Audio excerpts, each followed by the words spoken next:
Okay, we are good to go. Let's start by anyone feeling comfortable to share anything about this past week. We talked about how we're going to just start to observe a little bit about the knocks on our door, right? On the knocks on our mind, like what do we choose to think about, right? We can't choose what we think of, but we do have control what we think about, because last week we talked about how thought is actually a behavior, right? And we can control what we think about. So did anyone kind of pay attention to that a little bit more this week? We said we don't even want to have to do anything. Just start paying attention on how many things are knocking on your door and how many things are you allowing in without really thinking about whether it deserves to be there or not. Anyone want to share? Yes, I had a lot of insomnia this past week, which I usually do around the time of the full moon. And so as I'm laying there in bed trying to sleep, I'm thinking, I mean, my brain is like whirling All around. over the place, for sure.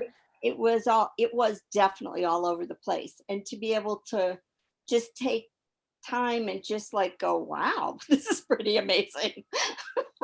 And how many different thoughts. Yeah, just observing like how many thoughts actually come through our mind every single second, every single minute, and realizing that we actually do get to control what we focus on. What is the actual thing that we are going to pay attention to?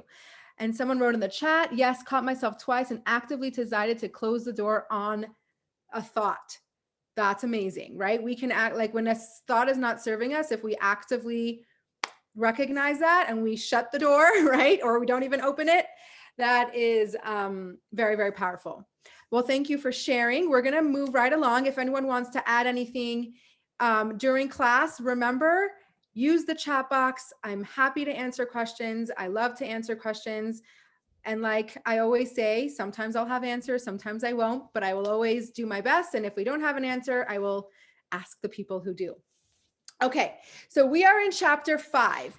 I like to start class with a little review. And actually this time, we're going to spend a little bit more time on a review, because we're actually going to review, but then add a couple points, because I feel now that we have a little bit more knowledge, we can go back and understand things in a little bit more depth that I didn't feel like was the right time for right away. So in our review, we're actually going to introduce a deeper way of understanding and looking at a few things. Okay, so bear with me, and remember, always ask if something is not clear. Okay, chapter 1. Chapter 1, we were introduced to 3 types of people: tzaddik, rasha, beinoni. Okay, we remember we're not really translating these names because they don't have good English translation. So we know now what those personalities are. And what do we focus on in this book? This book is the book of the in-betweeners, right? Like this is the book where we are working and striving towards being a beinoni, okay?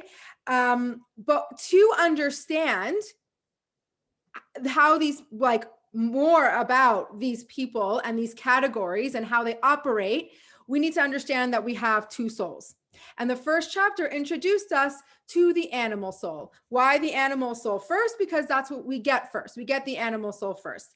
And the animal, if we're going to talk about what the animal soul's, mode of operating is in one sentence, it's self-preservation, right? Self-preservation and self-perpetuation. It wants to make sure that we are staying alive, we are alive, and everything surrounds that, okay? Then we went into chapter 2, where we talked about the godly soul. The godly soul is the exact opposite of the animal soul. So what would the animal soul, if the animal soul's mode of operating is self-preservation, then the godly soul's MO, right, is self-annihilation or selflessness, okay? It's the exact opposite.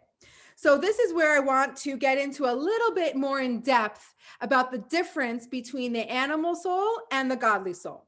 Because we could easily think that the godly soul is just like an upgraded version of the animal soul, right? So let me tell you what I mean. We could think like, okay, the animal soul has desires that are not necessarily on par with our godly journey, right? We have it's very physical and mundane desires. And the godly soul, it has desires also, but they're just better desires, right? Like, what's a good example? Like, let's take food, because food's always a good example, right? Like, the animal soul is like when you crave like greasy pizza that's like, not high quality, but just like good pizza and fries, right? And the godly soul, you might think, is like, like a brick oven artisan pizza, right? With like, feta cheese and like white cheese, whatever. I don't eat pizza. So whatever makes pizza delicious, and fancy pizza, right? So we could think that the animal soul is like greasy pizza. The godly soul is brick oven, fancy pizza. And it's just an upgraded version of our desires. But the Tanya's not saying that. We're not just like, it's not just a better version. The godly soul is not just a better version of the animal soul. Okay. We're not saying that. What we're saying is that the body and the soul, and when I refer to body right now, I mean the animal soul, which is kind of lives through our body,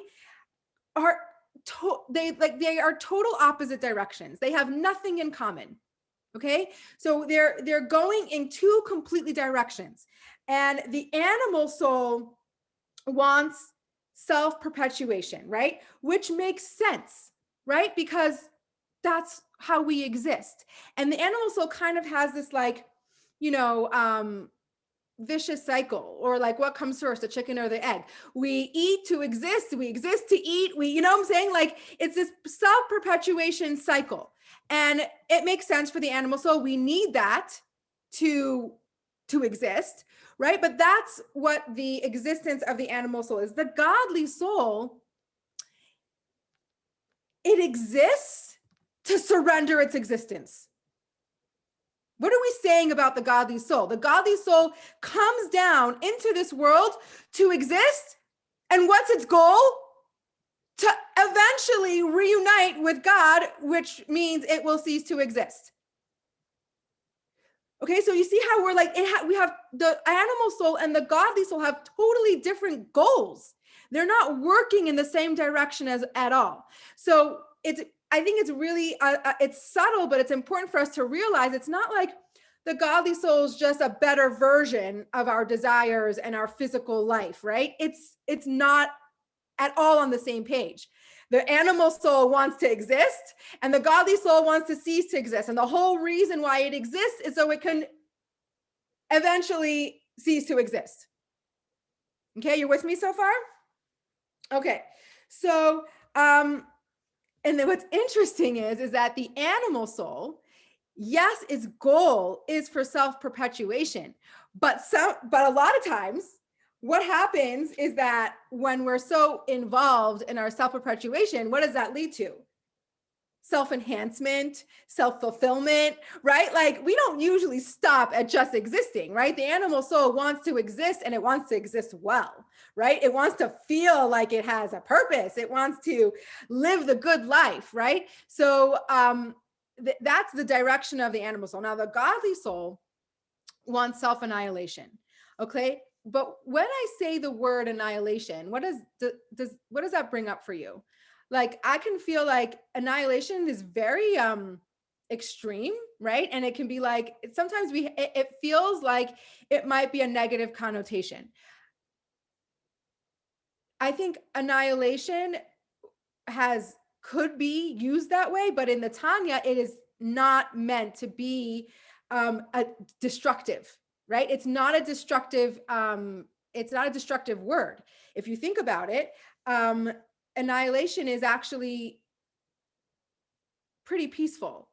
Like, if I were to, like, it's interesting because if you were like to destroy something, right? Like, if you were to like take I don't know, like a plastic cup, and just like crush it and destroy it, would it cease to exist? It's still there, right? It's just destroyed. Self-annihilation is not a violent term. It's just something that happens actually quite peacefully. And I want to explain to you a little bit more what I mean by that. What is another way that we use the word annihilation, right? I'm sure a lot of you have heard the term of creation being created ex nihilo, right? What does ex nihilo mean? Something from nothing, right? And we talk about how the fact that God created the world, or the world was created something from nothing. That's actually not true. Like, that actually doesn't make any sense, because how we don't really mean nothing, because what existed before the world? What was in existence before the world? God, right? God existed before the world. God is the ultimate something. So what are we saying when the world is created ex nihilo? Put that aside for a second. Everyone is sitting, either you're sitting by a desk or you have a table, right? The table has existence, correct? Now, it would cease to exist if God stopped creating it, right?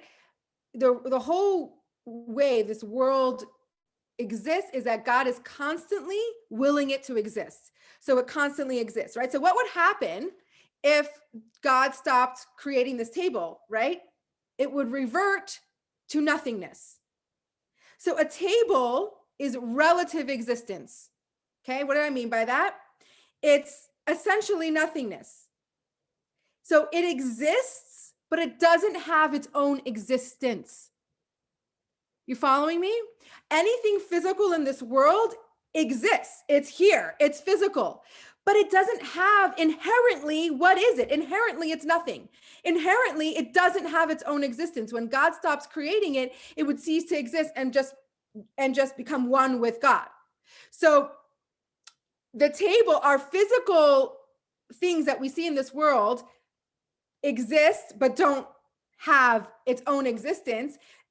And God equals existence. God is the ultimate existence. Okay. So what are we saying when the world was created ex nihilo? What are we saying? What we're really saying is that relative something was created from the absolute something. Okay. So relative something, the physical world, which is only something relatively, was created from the ultimate something that always exists. So really saying ex nihilo, something from nothing, is not the right translation. It's something from the ultimate something, but relative something, because that something wouldn't exist if it wasn't being created by God. Have I completely lost you? Are we good? Yes, I have completely lost you? No. Okay, we're good. If I have completely lost you, put it in the chat box and we'll go over this again. So when we say that God, the godly soul, yearns for self-annihilation, we don't mean it in a negative and destructive way, although it's easily misdirected in that point. We can easily find people who, even in the name of spirituality, are misdirecting their self-annihilation. Okay, using it negatively, being destructive of their bodies. Like, that is not what it means to have self-annihilation. That's not the godly way to have self-annihilation. But because it's such an easily misdirected thing. So that's why when we say self-annihilation, it so easily comes to our mind something destructive or negative. But that is not the way that Tanya sees it. Easily misdirected, but no. What it means is that I'm becoming one with the real one. When I say self-annihilation, I'm becoming one with the ultimate and real one. Okay? Now, guess what? You don't even have to die to do it. When we say self-annihilation, we're not saying you have to die. What's a good example of a misdirected self-annihilation? Nadav and Avihu, right? Who went into the Holy of Holies because they wanted to connect and be one with God. That was misdirected. Yes, good intentions, but that was misdirected self-annihilation. So we're not saying we're not supposed Self-annihilation is not supposed to lead to death. Okay? That's easy. Dying for God is easier than living for God, actually. Okay? So, what does it mean when we have self-annihilation? It means that we set aside our ego. Did I tell you? I think I said a few classes ago about the edging God out, right? The ego, edging God out, right? So we set aside the ego and we allow ourselves to be an instrument and a tool for God. Okay? So that's what we mean by self-annihilation. It's a very actually loving and peaceful process. Okay?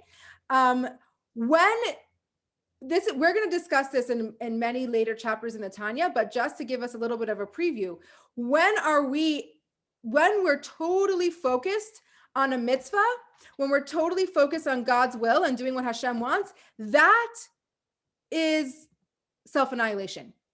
Okay, that's what we mean by self-annihilation. Fulfilling a mitzvah, doing God's will. Oh my gosh, I'm so sorry. Doing God's will, and that is when you allow yourself to be a vehicle for God. You're putting aside your ego, right? Which ego, it's hard for God to coexist with us when our ego is taking up all the space, right? In order to have space for God, we need to make space for him.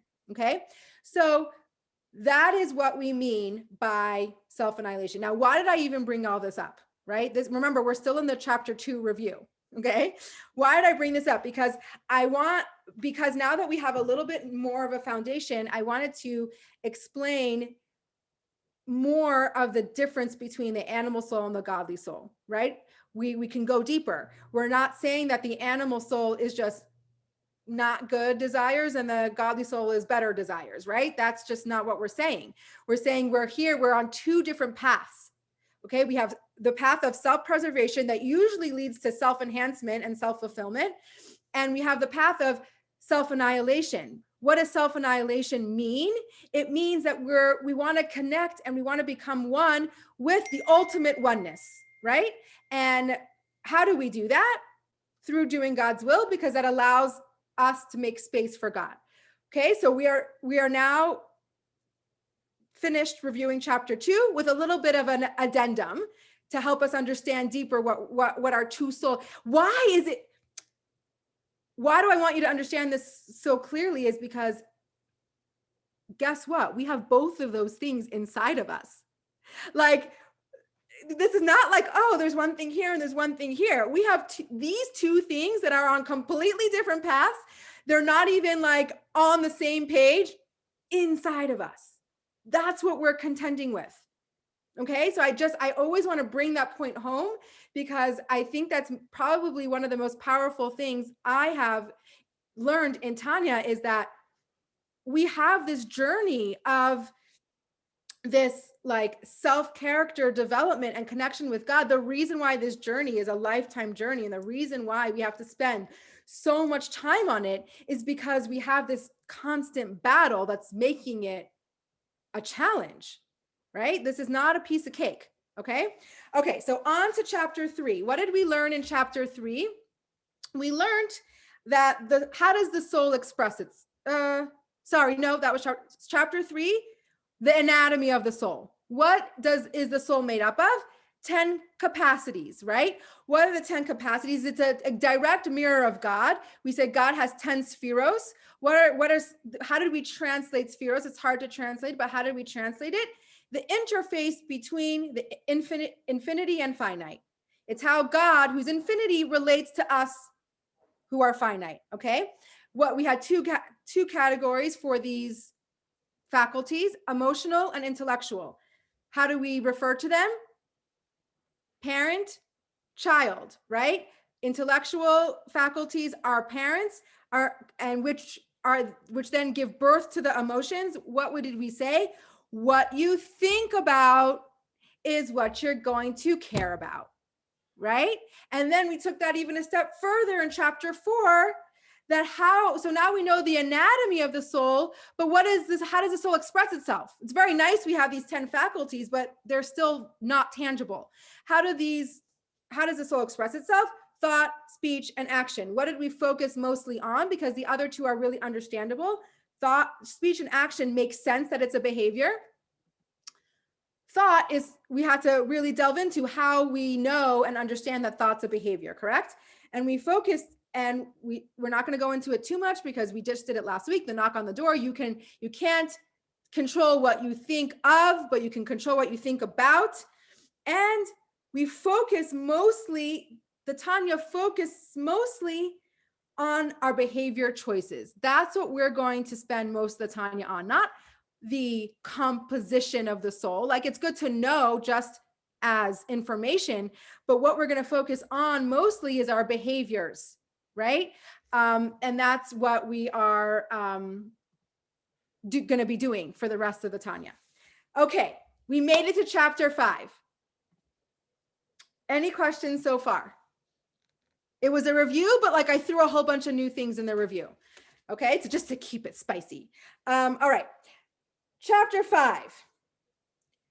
Just like there are clothing for the soul also has food. The soul needs to be nourished, right? We need to feed the soul. So what is the soul's food? And that's what this chapter is about. I also had time a little bit to go a little deeper into chapter 2, is because chapter 5 is actually a pretty short chapter. And we are going to be able to delve into chapter 5 as much as we need to, and we won't be going over time.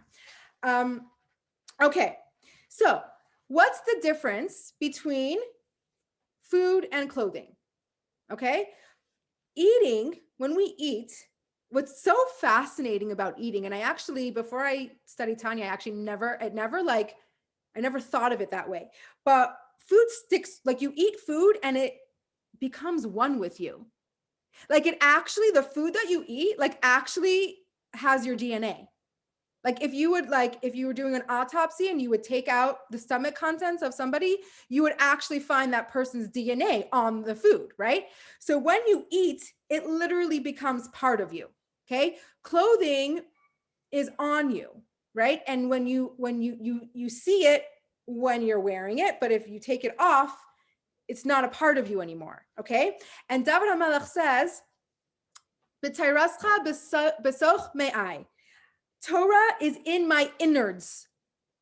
It's a funny thing to say, because usually you think we're using our mind, right? We're learning with our mind, we're using our brain. Like, wouldn't it make more sense to say that Torah is in our brain? But no, that's exactly the point, because Torah, you have to digest it. You have to internalize it. And when you learn and you spend time analyzing and digesting and thinking about it, it becomes part of you. Like, you cannot unknow something. Once you know something, there's so many things. Isn't there things in this, haven't you ever come across something that you wish you never knew? Like, you want to unknow something? Like, you can't unknow something. Okay. So a good example, which we're going to use food again, because like food's the best, but like, let's say you're serving like a dessert, and and you bring it out to the table and you're like, there was a cockroach in the dessert, but it's not here anymore. Right? Like, excuse me? Like, you think I'm going to eat that now? Like, even if it's not there anymore, you can't unknow the fact that there was a cockroach sitting in your Jell-O. Okay? Like, that's what we mean. Like, once you learn Torah, it becomes part of you. You cannot not know it anymore. You cannot like ignore it. Okay? So Torah, like, Torah is not like, when we learn Torah, it's not just facts. We're not just learning facts, right? Torah is a perspective. When we learn, it changes our perspective on how we see the world, how we see ourselves, how we see our fellow people. Like, it changes who we are, whether you like it or not, whether it's subtle or it's not subtle. What if you forget what you've learned? It doesn't matter necessarily, because some part of you is still like, maybe you're not accessing it automatically, but it's actually a very good question, because like, also like, what if somebody has dementia, right? Like, is that Torah still becoming like a scholar who learned Torah and then all of a sudden, gets older, has dementia? Like, is he not a scholar anymore, right? But it's a good question also, because like, we're not saying that you learn something, you read it on the page, and all of a sudden you're a changed person, right? Like, you have to learn it. You have to be engaged in it. You have to learn something. What does the Torah say also? You know, it only is considered effort if you learn it 101 times. 100 times is normal. Like, you have to learn something 100 times. 101 times is you're going above and beyond. But 100 times you have to really engage, right? So even if you're like not remembering every single thing that you learned, it's still becoming part of you. And the next time you learn it again, it's not going to be like you're learning it from scratch, right? You have that foundation. Because it's like it's a layered system, right? It's the same thing with food, right? Like, excuse like I'm very, very anti-diet, but I'm just using this analogy for analogy's sake. But like, you don't gain weight from the one cookie, right? You gain weight if you eat 5 cookies every single day, right? So like, it's a layering process. So you're not going to become, your perspective isn't going to change if you sit down and learn for 5 minutes. It will change if you sit and learn for 5 minutes every day, right? Like, it is a layering process. Okay. So when we wear clothing, and remember, the clothing of the neshama, of the godly soul, we're saying is very, very powerful. It takes the soul to a whole new level. But we still have to understand that when we're wearing clothing, it is only affecting or having effect when we're wearing the clothing. So when we're putting on tefillin or lighting Shabbos candles, it's during those moments that we're becoming completely one with God. When that moment is over, we don't have the same connection. We have to do another mitzvah to have another connection.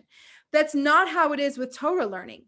First of all, Torah is very, very special because it's both. It's a mitzvah, and it has the aspects of learning Torah too. So when we learn Torah, actually the most significant and powerful time of learning Torah is really after you learn it, right? Like, when we're learning it, but it's what happens after the class. It's what happens when you're thinking about it later. That's even more powerful than the class itself. So the Torah sticks with you always, no matter what. Mitzvah has its special capabilities, but during the moment. Okay, so the mitzvah is the clothing and the food. And I actually want to read to you something from the Green Tanya. Guys, everybody needs to have one of these, okay? Like, we're not learning the Tanya from inside, but this is a huge, amazing resource. I want to read you something from the actual Tanya because I can't say it better myself. And this is bringing home the point of it being a mitzvah, clothing and food. Okay, how does that make sense? How could something be clothing and food? Physically, it is impossible to engulf something and at the same time be engulfed by it. Clothing engulfs something, right? And food is being engulfed by you. So, and physically, there's nothing in the world that does that, right? Yet, when you study Torah, that is precisely what happens. You engulf, you master the Torah, and it engulfs, captivates you. Okay? Do you hear what I'm saying? Like, you are engulfing Torah, and Torah is engulfing you at the same time, right? You are digesting Torah, and it's captivating, and it's owning you. You're being captivated by it. There's nothing else that does that. There's no other physical example that does that. And one more paragraph I'm going to read. There is, however, a key distinction. When you study astronomy, for example, you do not become one with the planets themselves, right? Just because you're studying astronomy and you're studying the plants doesn't mean you're becoming one with the plants. Your mind unites with the concept of the plants. There remains an inherent duality between the idea and the subject. With Torah, you are becoming one with actually what you're reading. You're becoming one with God, because Torah is God. So it is a unique opportunity that only happens when you study Torah. To be engulfed by something and be engulfed, and it should engulf you, meaning it's the clothing and the food at the same time, only Torah can accomplish. Oh my gosh, I cannot believe you asked that question. Isn't Torah already familiar to the soul before you learn it? We're going to get there. I'm going to answer that question in a few minutes, okay? Excellent question. Okay, so we have this special thing that God allows us to experience, right? And this special thing is learning Torah, okay? And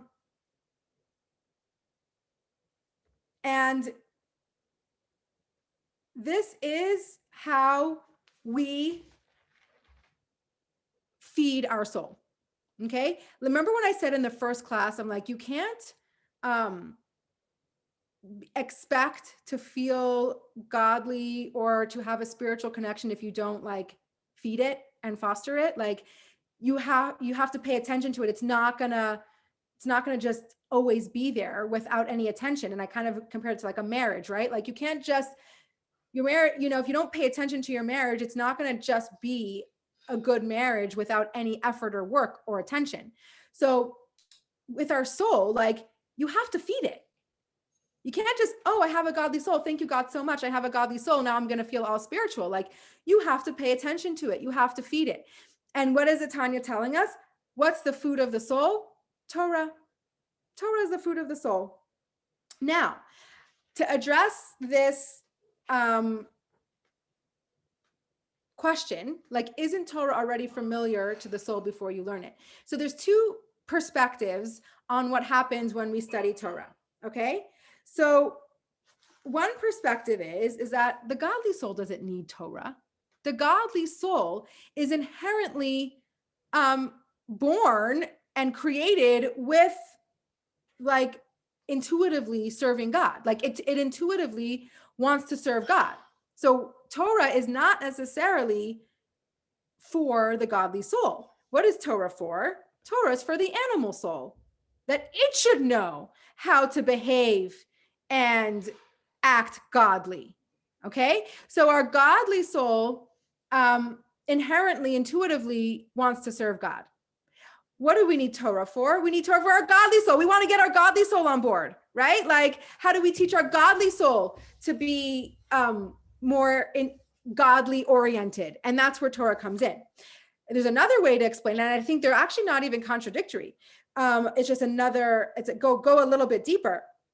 Is our godly soul knows intuitively what God wants and how to behave in a godly way, correct? But it doesn't understand why, right? It knows to do what it's to do because it's programmed that way, but it doesn't have a deeper understanding or a deeper connection or appreciation of why we do the Torah mitzvos, right? What are we even doing? So that's where the Torah comes in, is that it helps the soul understand and get deeper in their connection with God, okay? And deeper insight provides intimacy with God. That's how we get more intimate with God. The deeper we go, the more we pay attention, the more we delve into it, that is how we get closer to God. Intimacy, I'm doing another play on words, into me see. Okay, when we have intimacy with someone, it's when we pay attention to who that person is inside. Okay, so we have did I also tell you another way to understand Torah is that it's not software, it's hardware. Okay, it becomes your worldview. The more you study Torah, it's your hardware. It becomes who you are, what your perspective is, and how you see everything. Okay, so I'm going to do a quick review. I have some time for questions. Like I said, chapter 5 is pretty short. It really is just bringing home the point of your food for the soul. Okay. And I will do a quick review, but even during the review. If there's any questions that come up, let me know, and then we will go into our meditation. Okay. So what did we start off by saying? That Torah, just like the soul needs clothing, the soul needs food. What's the difference between clothing and food? Food becomes part of us. Once we eat it, like it becomes who we are. It comes with us wherever we go, right? Clothing is it only has effect when you're wearing the clothing. Once you take off the clothing, it is not affecting you anymore. So for example, when we do mitzvos, actions, by the way, we're going to talk about in chapter 35, like the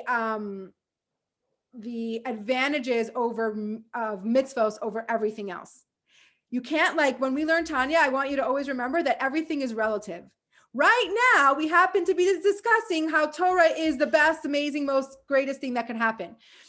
In 30 chapters, we're going to tell you why mitzvahs are the most amazing thing that could happen. Both are true.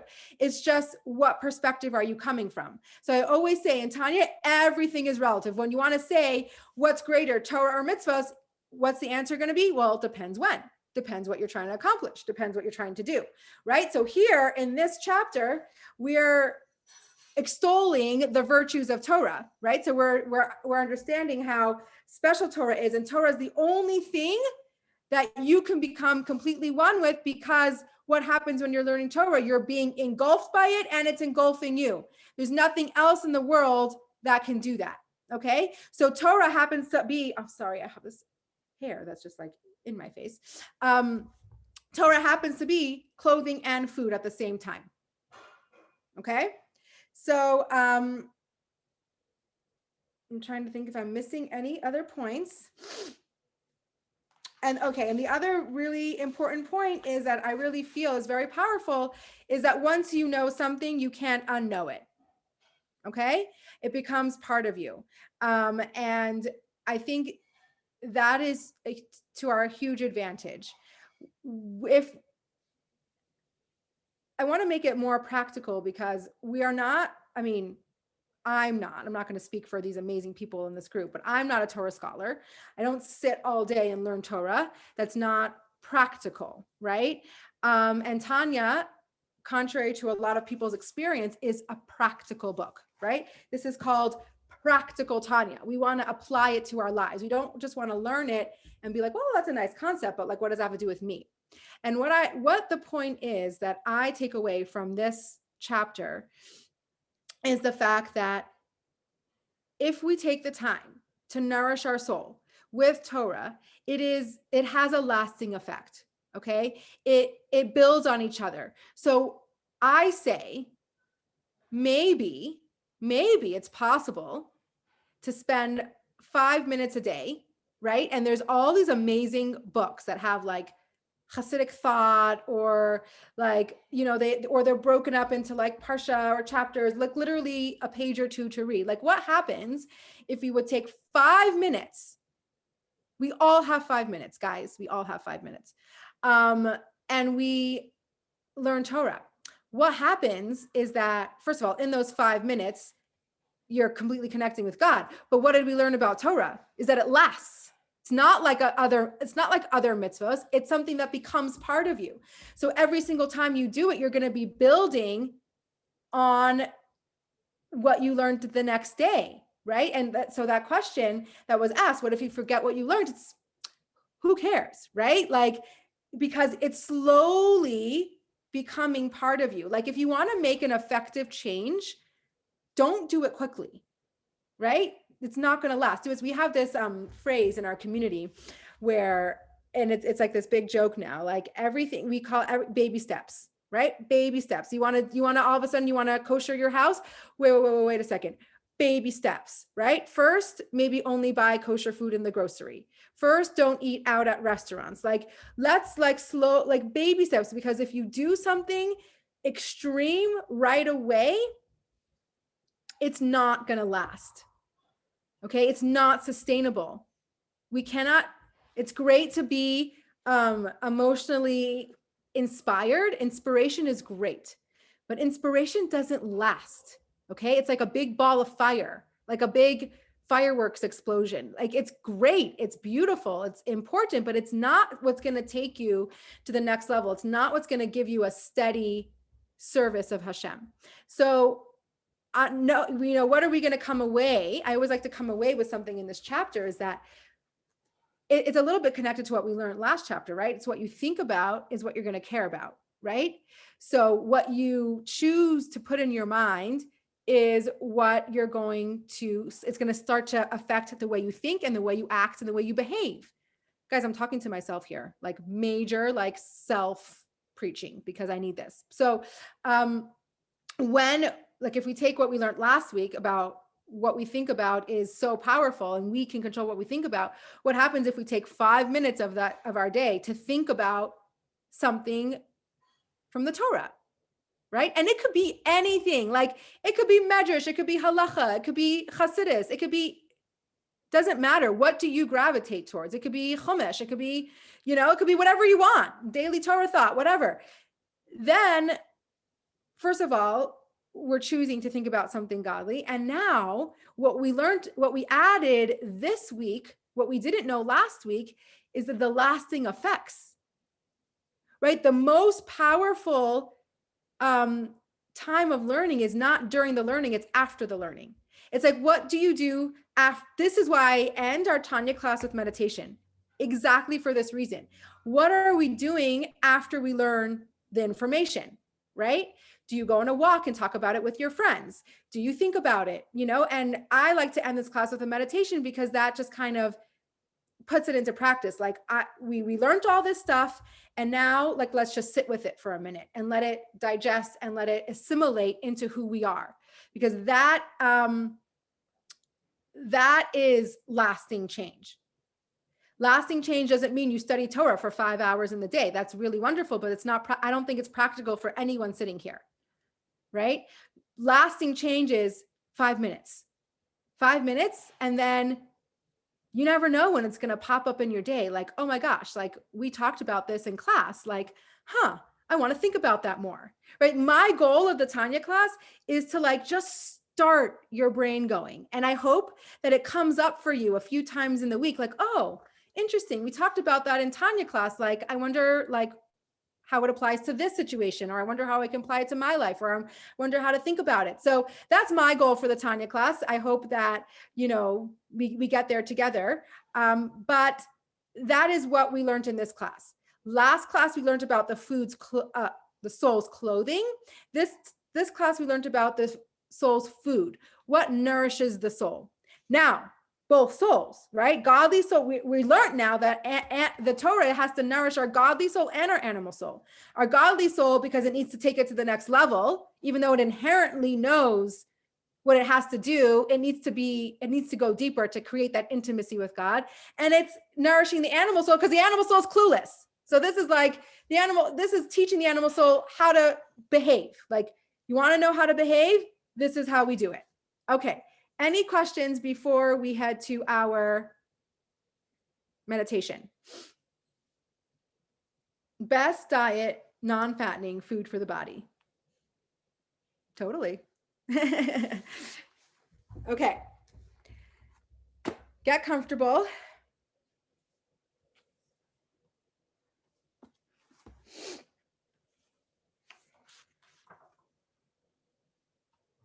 Okay. Let me just find my spot here. No wonder I'm like, wrong chapter. Okay. Settle in, start to feel where your body is physically. Take a deep breath, and in your exhale, gently close your eyes.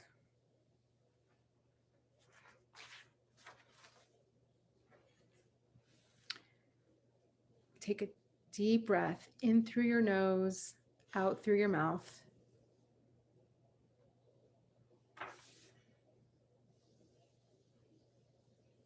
Let your breath lead you. Do not try to change it. Notice, is your breath fast, quick, or slow, shallow or deep? Don't change it, just observe it.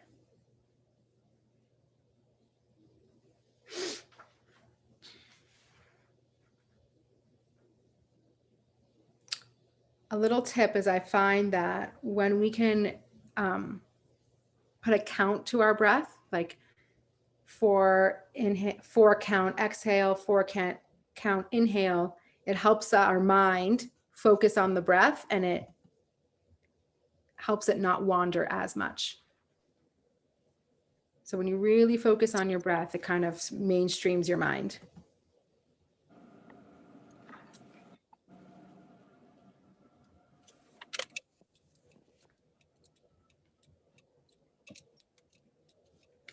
Okay, and while you're breathing, I want you to visualize any stress that you might have in your body. Visualize it moving through your body and leaving out your extremities.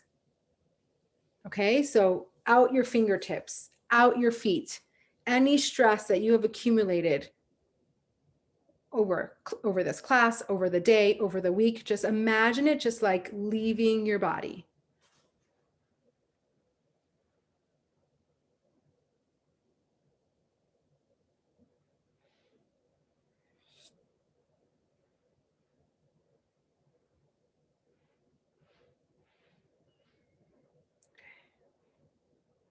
Now I want you to bring your focus to these little nuggets I'm going to leave you with.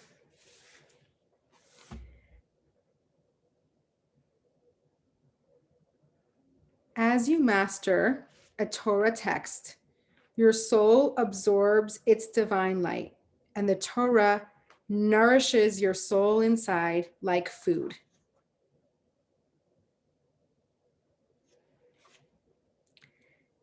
The most intimate bond you can have with God is through studying his word. Okay, that the closest we're ever going to get to God is by studying his Torah. Now, if I were to summarize the class in 5 words, it would be, you are what you eat.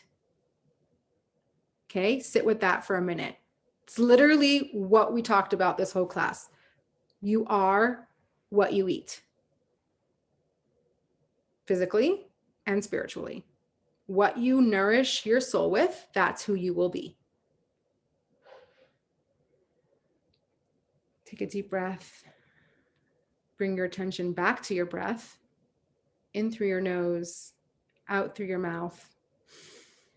You can go back to the breath count if it helps.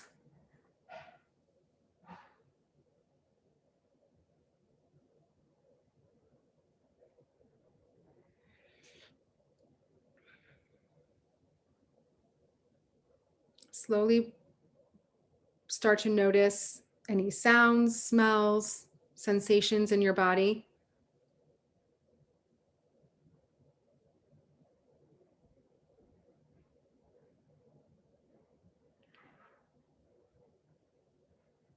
And when you're ready, you can gently open your eyes.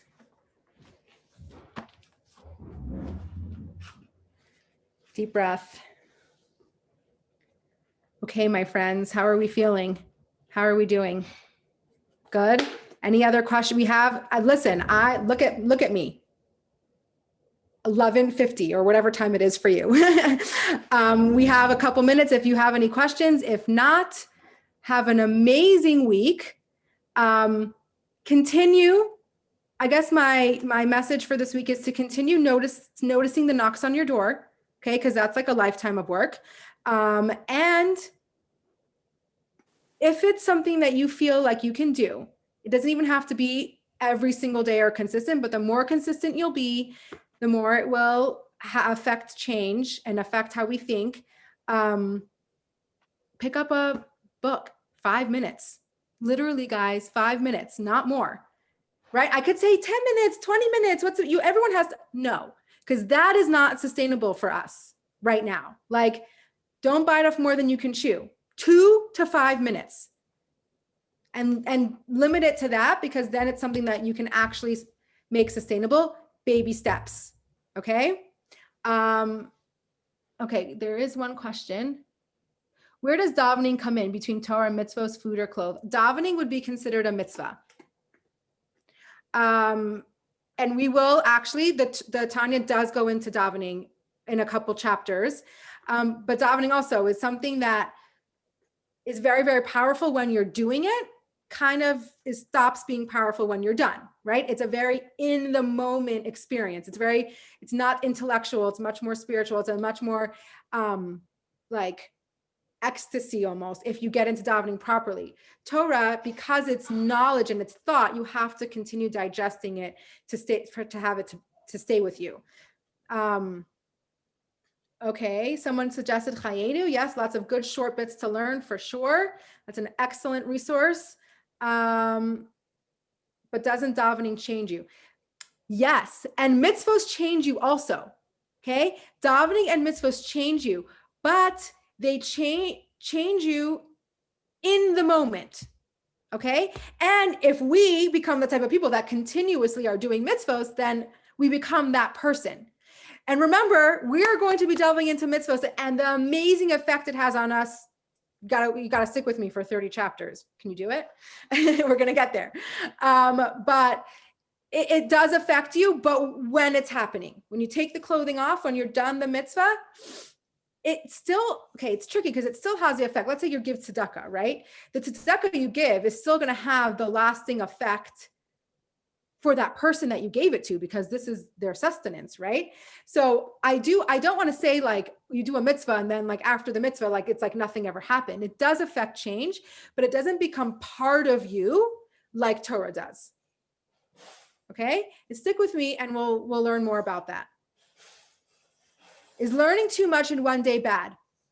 I actually think that's a very, very good question, because of course, inherently we'd say, of course not. How could learning be bad?